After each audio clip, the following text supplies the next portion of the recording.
Uh, Welcome everybody. My name is Rick Kale. Been a tournament director for First Lego League Challenge here in Arizona for many years now. We're going to go quickly through a tournament director training. I've got 70 slides in here, but I guess first off, who's a first time director and who's going to be doing it like has done it before? First time? None of the above. I'm not sign up or theory. Oh, okay. And you've done a couple times, Rick. And online? First time. All right, cool. So feel free to ask any questions, stop me as we go. I'm going to try and go kind of fast so that we can see it all, but yeah, just going to provide some best practices that I've done over the years, what I've learned to try and give you a head start on not having to work through those. A little bit about myself. I was a student here at ASU. That's how I got involved with First Lego League because I did first in high school. And yeah, I've been doing 17 events over the past 10 seasons. Uh, Very fun. I enjoy it. It's definitely rewarding when you see all the students show up and able to compete. So, what is tournament director? Basically, it's making sure that everybody's prepared so that when they show up, they have a great day. Uh, all of our work generally occurs ahead of the event day, and then hopefully on event day you can kind of relax a little bit and hand it over to all your volunteers because you've prepared them and they can take it off over from there. So I've got kind of 5 areas to look at. So the event venue, the schedule, teams, and volunteers and supplies that we'll be getting through. So your venue, that's important because that's where it's going to happen. So as you look at your venue and try to start getting set up, you'll need at a minimum somewhere that you're playing the robot game, somewhere the team pits so that the teams have their home base for the day and all their stuff and can fix their robot and everything. Judging pods, which are generally, if you're at a school, a classroom works great. Um, Otherwise, just some other separated areas. Volunteer hospitality room so that they can have their lunch and put their put their things and stuff, and a judge deliberations room. If you're limited on space that you can get, your judge deliberation room can kind of be your volunteer room, depending on your size, but that's not ideal because you'll have your other volunteers probably going in there while the judge is trying to talk, and they don't like being interrupted as they're trying to deliberate. And then, of course, the size of your competition, audience seating, and pits all depends on how many teams you're going to have at your tournament. I recommend if you're not familiar with that area to walk through it. For example, I'm not associated with like a school, but I'll work at a school, so I like to go there ahead of time, make sure I know the size of the rooms and everything, make sure they understand what this event actually kind of looks like from a broad scope, so they can help me pick the right areas. Um, and as you do that, that gives you a chance to either ask them for a map or kind of in your mind sketch it out because you'll want to provide that type of information to your teams and volunteers later. Um, and also take pictures. That way you can remember as you start planning stuff how you want to set it up. For example, here are some images of other events I've done. So the one at the top left is a big gymnasium. The top right is Air Vipa Auditorium at ASU Polytech. So it's like a nice auditorium. So I put the tables up on the stage, and that's where the teams competed. Seating was perfect. You didn't have to move any chairs in or out. It's already there. So that's great for prep. So if your school has an auditorium and they don't mind, but it all depends. And then this one is a gym at a school.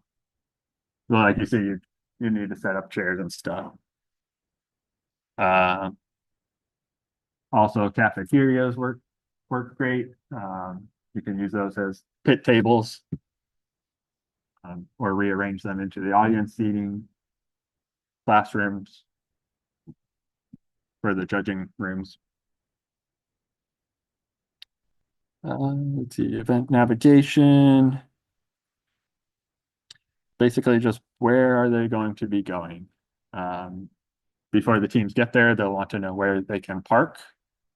Sometimes the teams may have like a larger activity type bus, so just be aware of they might be asking you questions like that. So maybe prepare that when you talk to your venue. And then identify areas. So put yourself in their shoes, they're going to park. And then how do they get to the team pits? Because when they first come, they're going to have all their stuff. So where might you want to put signage up to help them get to their place? I mean, you can provide a map ahead of time via email, but having signage day of, because also parents and other people will come and spectate. So that makes it easier for them. They might not get all the details. They might just say, hey, show up at the school at 8 a.m.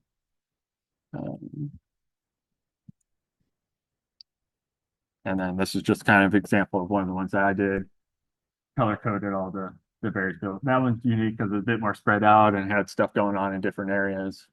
But yeah, just let them know where they can go. That just relieves some of their stress of what they need to do. Food, of course, you'll need food at some point. The teams will want to eat their lunch. Just if you have your team pits in the cafeteria of a school, that's great because that's already designed to handle food, and generally a mess isn't going to be a problem. But if we're doing it like in a room like this with carpet, the facility might not want you having food in there. So just make your teams aware of what they're allowed to do. And then let them know maybe there's food locations nearby. Some facility, like when we hosted at ASU, there's food in this building. So we would let them know that there's food here for them to purchase for their team, or they might bring their own lunches, stuff like that.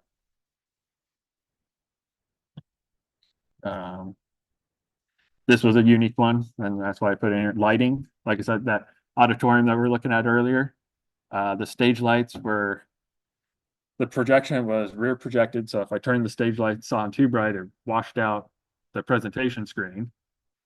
So I didn't want them too high, and then it's also hot. But the robots, I got feedback saying some of the, if they're advanced using their color sensor to look at the board, not having enough light was throwing it off. So out of PVC, I put lights up above the tables. I've only had that one place, but something to consider. Another big one though is power sources. All the robots have batteries, laptops have batteries. They're probably not going to make it throughout the day. So ideally, your pit area will have, but need to have some type of power outlets. You just kind of have to work with what you got. Teams are usually resourceful. They'll bring power extension cords and stuff. Sometimes we'll have a designated charging area off to the side. If they bring cord, that can get iffy. As long as they have it taped down, I'm usually okay. Like, not having a trip hazard in your area where a bunch of little kids are walking all day is what we don't want. And the robot game projection, it's a nice to have for, because as you know, the robot games are down flat and the audience can't really see the action. If you can have some type of camera or webcam pointed down at it, it's nice to have. I had one way, I haven't done it recently, but all depends on what capabilities your team has. All right. So the event schedule, the most important thing that we do. So at minimum, you want to give all the teams one robot game practice match, 3 official robot games, and then one judging session. And as I say, the fun challenge as tournament director is creating a schedule that fits all the required matches and sessions and balances time. Because as you see, the matches are 2.5 minutes, but that robot judging session is 30 minutes. So if you have a tournament with a small number of teams, and I'll describe it later. I use a Excel tool that somebody created many eons ago. That you put in the teams and the stuff, and it kind of builds a schedule. That 30 minutes makes it difficult when you have small teams to generate a schedule, because you could have all the teams in a robot match finish in the same time that they're in a judging. So then it never converges to a solution, just gives you an error. And then also teams can have back-to-back events with not a lot of time in between. Usually they have something break on a match and they want to fix it. So try to give them as much time in between events as you can. That just makes them happier. But yeah, we're highly scripted to time. And if you can keeping to that time schedule makes your event just run smoothly.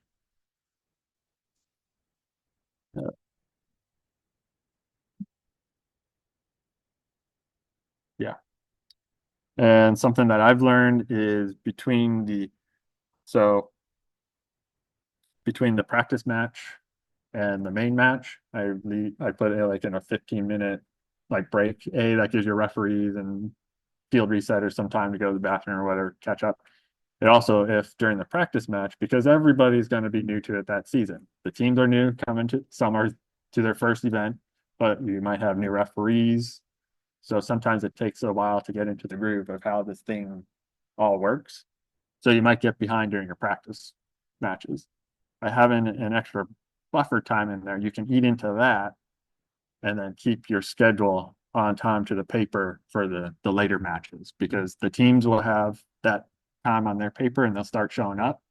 But if you start getting delayed, you and then judging gets, yeah, you're not going to have a fun day if you start getting behind.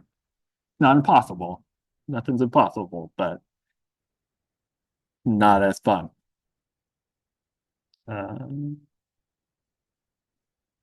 Okay. So the constraints as you're building your schedule, number one is the number of teams that you're having, because you have to fit them in there. The number of robot game tables has that 2.5 minutes plus some time before and after for the teams to be refed and then cleaned up and set up. You can only run so many teams within an hour. So depending on how many tables you have, allows you to figure all that out. And then similarly, the judging pods, they're going to be in there for 30 minutes. And then the judges, usually I'll give them 15 minutes to finish up their notes before the next team shows up. So really a 45-minute block for one team. So depending on how long you want to last your event, they need time to deliberate afterwards. So that depends. That'll tell you how many rooms that you want to spread that out. And I think of teams out there qualifying. I don't think there's really a maximum number per qualifier. Per judging room, I think ideally they want to see no more than 5 or 6 teams. But a lane helps set up how many teams are going to go. You kind of explain the size and how many you think you can fit into your facility. And then that's how many teams that you can do. So sometimes you'll have 12. I've done 24. And then basically, yeah. And then also how many volunteers. I don't really have it on here, but also volunteers. So if you have a lot, you're going to need to get more volunteers to be able to make it work. In advance, have your one of teams confirmed.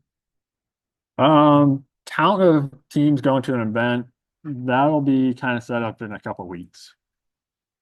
Yeah, that's pretty early. You won't know exactly who's coming until about 2 weeks, a week or two ahead of time, but you'll know how many teams you could, in theory, have. Um, yeah. So then here's the spreadsheet that I was talking about. Again, someone else made it, but it's kind of graphical. It's nice. You just put in all your information. You can put in breaks as a global. So usually the only one I do is lunch. I like to put in just one lunch where all my volunteers will be eating and where all the teams will be eating. And that way it just kind of calms it down. Ideal, and you could maybe catch up time in there if you had to, but your volunteers need to eat. As you set specifications for the practice rounds, you'll notice, let's see, match practice rounds minutes, 4 for the practice. And then I shorten that down to 3 for the official because now everybody knows what they're doing, so you can go a little bit faster.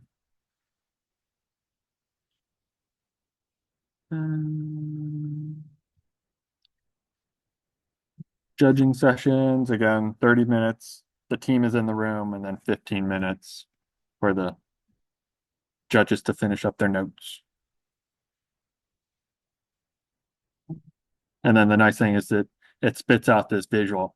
If it converges to a solution, it spits out this schedule. If it doesn't, it just gives you an error. So you can see laser pointer. That happens, you have to remind. So if that happens, I stretch out the time between matches, get it to try and visually convert, like, so I can see it, and then start playing with times until it looks better. But yeah, so this entire thing is finishing within an hour. But if these were like shorter, if I had 4, I could have all these robot runs go within 30 minutes, and it would be like, hey, I have these teams here. I can't find them a spot to do their judge or their robot match. That's basically why it fails. So, and it spits out tables so that your referees and judges know at what times what teams will show up. And then this is also for the teams so that they know where they're going during the day. It gives different outputs. I like to take this data and then translate it into a mail merge into a single sheet for each team. You could print off this one table, print off 20 copies for your 20 teams, and then they just kind of highlight their row. But I started making this that way it's just cleaner to them. I can put like an event schedule on it. If you're doing a live stream or something, you can put those links on there. Just reminders about when they need to be places. And I also add a queuing time about 5 minutes ahead of time because the time that's on there is their match time, which is when the referees will be starting the clock for the game. So I give them a 5-minute time so that they know they should be heading over there. And that gives us time to find them if they're not showing up. Sorry, version for the events and the event. I'm not involved with, I don't know what they do there. I came up with that on my own, but I could see someone else coming up with that idea.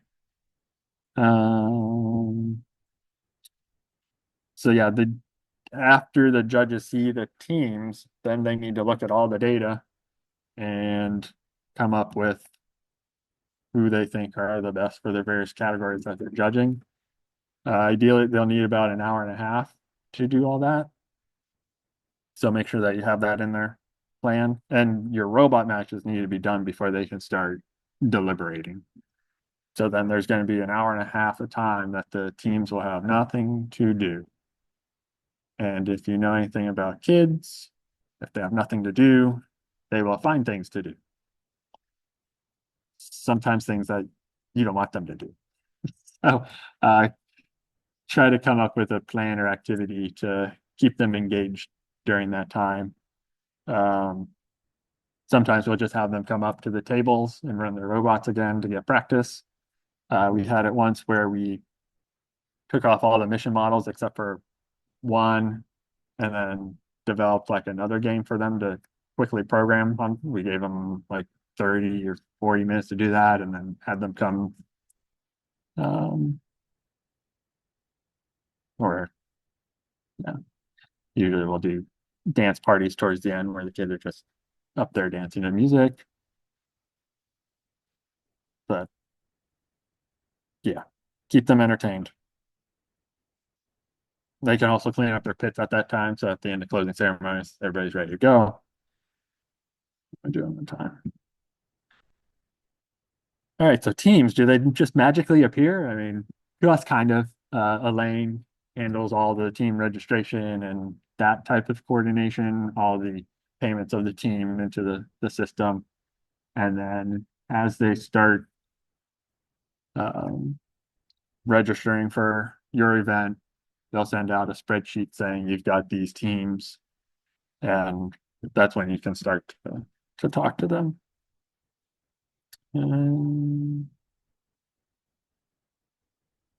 But yeah, so you need them to do your schedule, like you need numbers to do your schedule, and then you need their contact information so that you can tell them all the where, when, hows. But remember, and there's first training that you'll have to go through, but use the blind carbon copy when sending emails. I usually put my email in the two, and then everybody else's put it into the BCC line. So about 2 weeks, they will be really eager to hear from you. Um, so as I start getting the notices that they're registering, I'll introduce this is about 2 weeks ahead of the qualifier. I'll start to introduce myself, provide a tentative schedule that basically like start, and I'm thinking it's going to be the location, address, and then my contact information. Usually just my email at that point. That's the best way to contact me anyway. And then generally the Sunday of the week before, I'll give more detailed information that they need to know, all the check-in, more detailed information, basically more detailed information.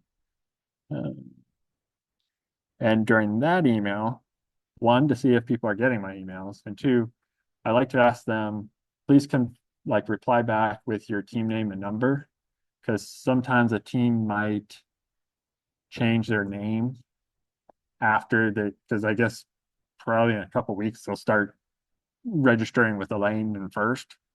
Sometimes later, as they work through the season, they come up with a new name for their team, and that doesn't always get flowed through the system down to us.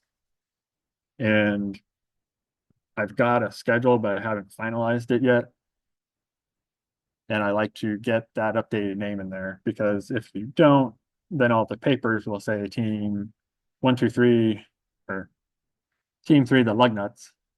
But if they change their name, they'll be calling out Lugnuts all day. And then the team's kind of, that's not us. But when you got stuff printed off in hundreds of pieces of paper. And then the event schedule, I will send that out on Thursday evening, because by that point, everything is starting to be printed off, and that's where I make my cut of this is what we're going to be going with, unless there's some major crisis that, like Elaine's like, hey, can you get one more person into your event? You could send just a big table. I've been doing individual emails to teams with their individualized schedule. If you got 11, you could brute force that. But for like state championship, when last year I had 72, I'm not sending 72. If you have a Microsoft email account, there's Power Automate in there, and you can make a spreadsheet with emails, and it'll go in and like send individual emails and attachments, like specific attachments that you specify to people. And then the miscellaneous from your Sunday or even your intro, teams will be asking you questions. Sometimes I'll collect those, and then at the last email, I'll broadcast those if they're like general, broadcast them out to all the teams so that they know. Sometimes event sites need additional waivers. So make sure that you're aware of that and then get that sent out to the teams well ahead of time so that the parents can sign them, and then you just have to collect those. I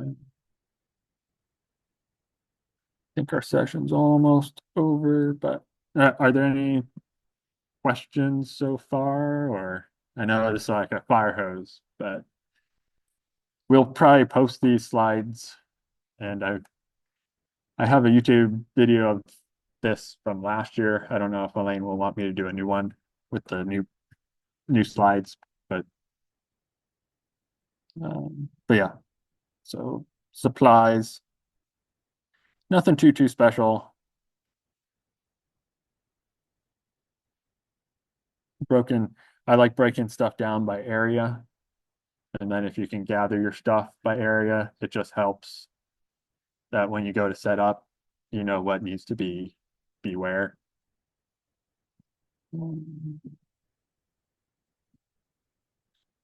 Judging.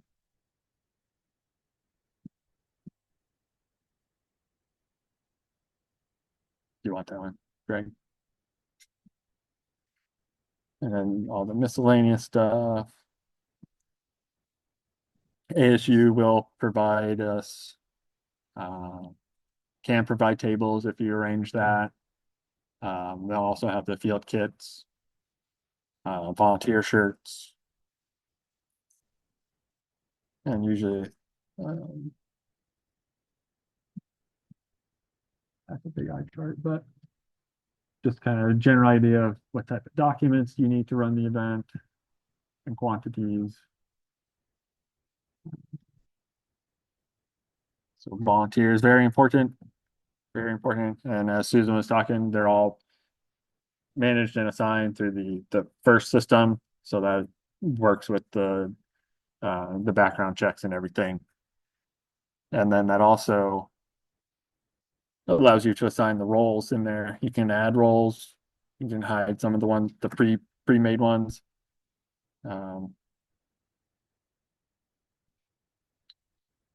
Said the core team, tournament director, head referee, judge, advisor, and volunteer coordinator. At my qualifiers, usually I tournament director and volunteer coordinator, but you always need a head ref and a judge advisor. General volunteer roles. Again, some you always need one of them, and other roles you may vary depending on how big the event is. Everybody, but like area coordinator. So for qualifier, I usually do all the coordinating. So I'll talk to the teams and then I talk to the volunteers. Just because I'm not always a good delegator, so it's less stressful for me if I'm if I know what's happening, take care of it. But for the state championship, that's just too many. So we've got a separate volunteer coordinator to. So it all depends on how much you want to take on. It's better to have more people, but it can be done. Once, because I think I'm done. Yeah, you're good? I mean, I'll keep going if they're interested, if no one else is coming in, but And is Susan, and she's going to have, I think, some people come in for fundraising. Oh, So okay. as long as we can swap Susan, we don't need to. Hers is still up here. Because now at 10 o'clock, people are gonna move from one room to another. Yeah. As long as you're committing, you don't have to do anything, we're recording on there. Yeah, so it's just a matter of swapping Susan at 10. Okay. That's good? Yeah. Okay, very good. VMS, it's what Susan talked about, this just kind of brief about it. Training. Some roles need training, like your referees, they'll be assigned in VMS information about what the robot game is this year and how you score it. Judges will need to understand what their roles are. Also through Elaine and then the head state ref and judge advisors, they'll have like a webinar of the week or two ahead so that your volunteers can understand what they need to do. But worst comes to worst, we've trained from a referee volunteer who's done it before. They can train a brand new referee who you grab the day of if you're really worried. And same with judges. One event years ago didn't have enough. So during my coaches meeting at the very beginning, I was like, hey, if you have any parent, if you don't want to be here till like 8 o'clock at night, if you have parents and extra people, can you send them to that room? Because I need more like judges. So I don't like making that call, but you can. Food, feed your volunteers. That's the main way that we can show appreciation to them. And through the program, you'll get a stipend to pay for your volunteer food. Elaine figures that out for us. Event information, similarly, as they assign, like Susan said, when I first assigned them in VMS, depending on how far ahead that is, I usually say, thank you for volunteering, more info will be coming. And then later on, I provide all that extra information. And again, blind carbon copy line on your email is your friend. Tools, whatever works for you to keep yourself organized. I've got a folder structure. I like OneNote just as a thing to put info. I've also built a spreadsheet where I keep track of team names and schedules and stuff. And then I password encrypt that once I start putting emails and phone numbers in it. And if you think you're going to do it again next season, think of your first tournament will be your hardest one because you're figuring it all from scratch. And then next year, if you're in the same facility, you can just change the dates, times, and teams, and you're good to go. And then first has their brand and resources on those. The event hub, that can be a whole nother topic. Basically, it's the robot game scores can go into it, and then the judging stuff can go into it, and that's how the judges can see all the information they need to make the decision. And then at the end, it's published, and the teams can go in and see I know their judging stuff. I don't know if the robot match sheets are visible to them, but they can find their after event stuff. The challenge with that is your judges' rooms will need a laptop. Judges can bring their own, or if you're out of school and you can borrow them, that's great, but you need an internet connection. And personally, I still like the old paper way, especially for score sheets. That way you have a backup. If technology goes down, you can still run your event. I'm always just worried about the event hub because it's getting better over time, but doesn't always work. But ahead of the day, you'll put in all the teams and kind of basically set it up generally. Yeah.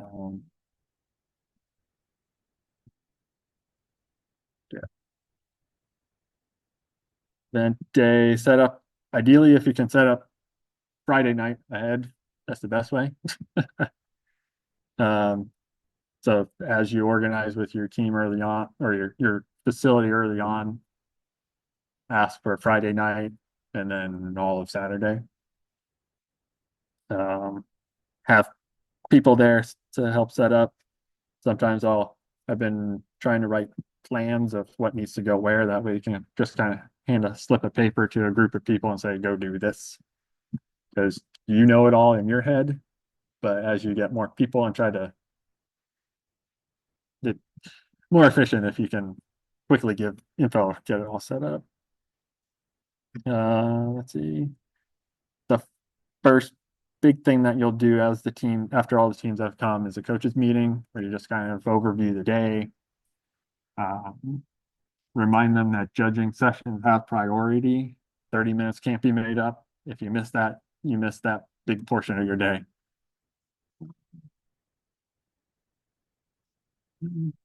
Where's the restrooms, how to get to the bottom, just all that administration type stuff. Oh, they can come on. Opening ceremony. Generally, I skip this at a qualifier. I think I might change it this year, but I like giving as much time for the event as possible. It's just an extra. Again, as I said, once the event gets running, you should be able to step back and just kind of monitor and put out fires if they appear. Speaking of fires, make sure you, during your coaches meeting, do have a plan of tell them how to get out if there's an emergency. It's better than figuring out during a problem. Because actually fun story, for a state championship in this building, I was giving coaches meeting, my first time doing state championship, and the fire alarm goes off. My initial thought was, there goes that nice schedule. But oh my, closing ceremony ahead of time, you can start packing up tables and stuff. Yeah, I'm gonna wrap it up because the next group of people are gonna start coming in. Well, that's basically it anyway. So, I'll be around all day. I'm sure you'll be in different sessions, or reach out to Elaine. On the Arizona First Lego League web issue engineering outreach website, they have some people that you can reach out to, and my email is actually listed on that website now if you have questions later. So that's not true. Cool. Thank you, everybody. The next session should be starting soon. If you have any questions, feel free to reach out.